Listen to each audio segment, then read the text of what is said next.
കുറച്ച് ലേറ്റ് ആയിപ്പോയെന്നറിയാം, എന്നാലും ഇത് ഉണ്ടാക്കിയത് കാണിക്കാതിരിക്കാൻ തോന്നുന്നില്ല. തിരുവോണത്തിൻ്റെ അന്ന് നല്ല ട്രിവാൻഡ്രം സ്റ്റൈൽ ബോളിയും കുട്ടി സദ്യ കഴിക്കാൻ ഭയങ്കര ആഗ്രഹം. കടയിലൊക്കെ കയറി കഴിഞ്ഞിട്ടും കിട്ടിയില്ല, എല്ലാം തീർന്നു പോയി. അപ്പം ഞാൻ വിചാരിച്ചു എന്തുകൊണ്ട് തന്നെ ഈ സാധനം വാങ്ങിച്ചിട്ടുണ്ടായും കൂടെ.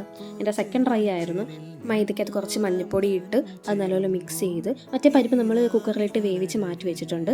ഇത് നല്ലപോലെ മിക്സ് ചെയ്യാൻ വേണ്ടിയിട്ട് കുറച്ച് നെയ്യും കൂടി ഇട്ട് കൊടുത്ത് നല്ലൊരു സ്മൂത്ത് ഇതായിട്ട് കുഴച്ച് വരത്തോളൂ. എന്നിട്ട് പഞ്ചസാര പൊടിച്ച് ഏലക്കയിട്ട് നമ്മൾ ഇതിനകത്തോട്ട് ആഡ് ചെയ്യുകയാണ് പരിപ്പിലേക്ക്.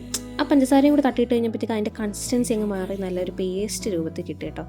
ഇത് കണ്ടിട്ട് ആരും എന്നെ ഒന്ന് പറയരുത്, കാരണം ഞാൻ എളുപ്പപ്പണി കാണിക്കാൻ വേണ്ടി പൂരി പരത്തുന്ന പ്രസ്സില്ലേ അതിനകത്ത് വെച്ചിട്ട് കാണിച്ചതാണ് കേട്ടോ. ആ കോലവായി. പിന്നെ ഞാൻ ചപ്പാത്തി പരത്തുന്നത് എടുത്തിട്ട് നല്ലപോലെ പരത്തി വെച്ച് ഇത് രണ്ടും ഞാൻ ചുട്ടെടുത്ത്. എനിക്ക് പറ്റിപ്പോയൊരു അബദ്ധം എന്താണെന്ന് വെച്ചാൽ ഈ സമയം കുറവ് കൊണ്ടിട്ട് ഞാൻ ഈ മിക്സിയിലിട്ട് ഈ കടലപ്പരിപ്പ് അടിച്ചില്ല. അത് കുറച്ചും കൂടി ഇതാക്കിയായിരുന്നെങ്കിൽ ഓക്കെ ആയേനെ. പക്ഷേ സദ്യയുടെ കൂടെ ലാസ്റ്റ് 2 പായസമൊക്കെ ഒഴിച്ച് നല്ലപോലെ കഴിച്ചിട്ട് എല്ലാവർക്കും ഇഷ്ടപ്പെട്ടു. ഓക്കെ ആയിരുന്നു.